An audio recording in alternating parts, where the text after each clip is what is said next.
All right, make sure you follow along and copy down everything that I'm writing down. I'm going to go ahead and read the question first.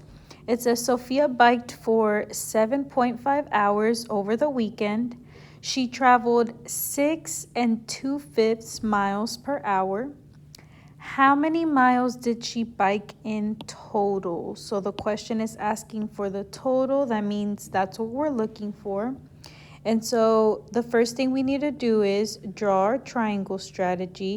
We already know that we're looking for the total, so that means that the other two numbers are going to be down here.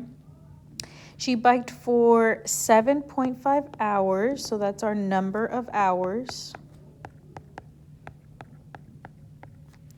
And she traveled 6 2/5 miles per hour, so that's going to go over here. So that's how much she did each hour. So based off of my triangle strategy, it's telling me that I need to multiply.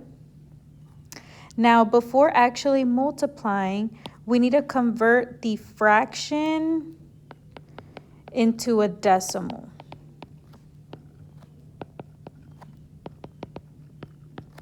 Okay, so our fraction is 6 2/5.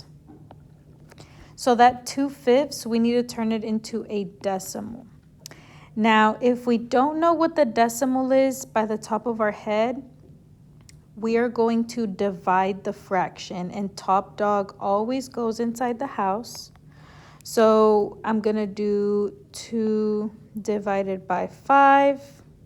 5 can't go into 2, so I'm going to add a 0 and a decimal and a 0 over here as well. And 5 can go into 24 times. 4 times 5 is 20.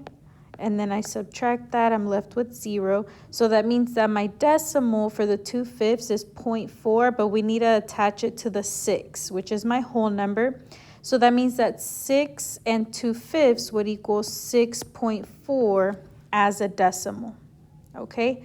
Now that we have that as a decimal, now we can multiply the two numbers together. So then you do 6.4 times 7.5. Before actually multiplying, we need to figure out how many numbers are behind the decimal. And so I have 1, 2. And so I'm going to write D equals 2 at the top.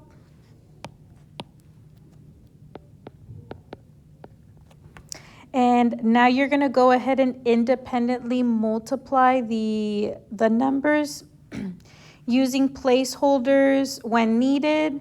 And then once you have your answer, go ahead and submit it in the Google form. And then you're going to start on the practice.